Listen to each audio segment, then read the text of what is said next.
Все мы помним горчичники из детства. 10 минут терпишь, Женя, а потом кожа красная еще полдня.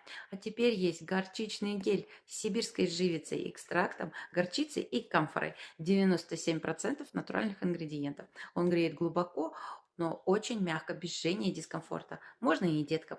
Натираем грудь, спинку при кашле, особенно когда кашель сильный. И еще лайфхак.